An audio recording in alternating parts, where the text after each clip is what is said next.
Daniel Cohen, thank you.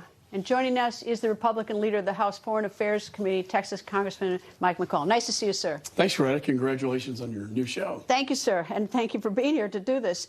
Tell me, we've got 2 Americans who are not active military, get picked up in Ukraine. Is this an invitation for Putin to say, look, those are NATO forces, that's U.S. forces on the ground? Well, I'm sure Putin will make those allegations. These are veterans volunteering, not under NATO auspices, and I worry. We've been dealing with a lot of prisoners in Russia. We got Trevor Reed out. But they weren't fighting. They weren't fighting Russia. That's the distinction. I don't think Putin wants to trigger Article 5 either, but he will say this is NATO, fighting my forces. I would not want to be in a Russian gulag prison right now. And if they're lucky, the two Brits and the Moroccan got sentenced to death last week. Right. He will exploit them politically, and they will be political pawns. And I worry about their lives. Right. Turning to Iran and rockets on the rocket pad, what are your thoughts about that, sir? This situation is getting very intense. I've been in the classified space a lot lately. I also went to Vienna, met with the general director of the IAEA, that's the Atomic Energy International agency, and they found uranium particles in 3 undisclosed locations, which shows that Iran's not operating in good faith. This is not a peaceful nuclear energy program. They are headed towards a bomb, and they're about 6 months out from a breakout period, which means they could have it within a year. The talks have broken down primarily because of the distrust.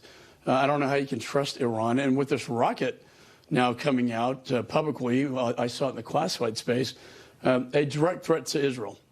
I mean, this rocket is aimed at Israel. If they're 6 months out on a bomb and they have this rocket, is it a delivery system for a nuclear weapon, or are these 2 separate items? Because it takes some technical doing to make it a delivery system for this.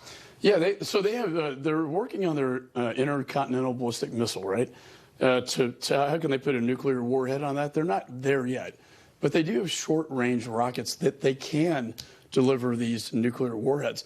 And that puts the entire Middle East region at risk. That puts Israel in the bullseye. It puts Saudi in the bullseye. And what I worry about, Greta, is if they get the bomb, we're going to have an arms race in the Middle East. I can't think of anything more dangerous than that. And of course, maybe potentially more dangerous to us here at home is South America, Latin America. China has been doing a lot of infrastructure in Latin America. How is our relationship with our investments and our work in South America? It needs to be much better. The Chinese are very clever and masterful. We sell our technology to them. They make hypersonic weapons. Or they steal it. They stole it. Well, I'll talk to you about my case in 1997, Johnny Chung, on another show. But they do. China Aerospace, they steal it. We gave it to them, and we sell it to them. We got to stop doing this. They built the hypersonic that went around the world, landed with precision. And they're in Africa. They're in Latin America through Belt and Road Initiative, getting these countries in a debt trap, taking over ports.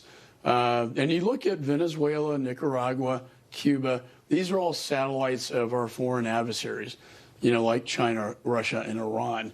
And now AMLO, the president of Mexico, boycotting the Summit of the Americas, almost putting him in bed with these 3 nation states in Latin America. This is right in our backyard. How do we let this happen? I mean, we were pretty busy in Iraq for a number of years, but this Belt and Road Initiative by the Chinese has been going on for 15 years at least.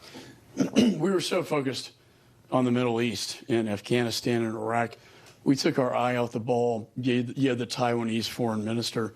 We took our eye off that ball. And China has advanced with their weapon systems dramatically over time. We don't have the hypersonic capability that they have, even though we sold to them some of the technology. They're in our own backyard now with Belt and Road. we got to find a way to get, we got to compete with them. Well, but if you talk about community, I mean, that the microchip in Taiwan is so important because we can't just build a factory tomorrow. Mm-hmm. And they have, like, 92% of the most sophisticated microchips. And I mean, we are in so much trouble if there's from an economic standpoint. Right. If Xi had this unholy alliance with Putin at the Beijing Olympics. He's watching Ukraine.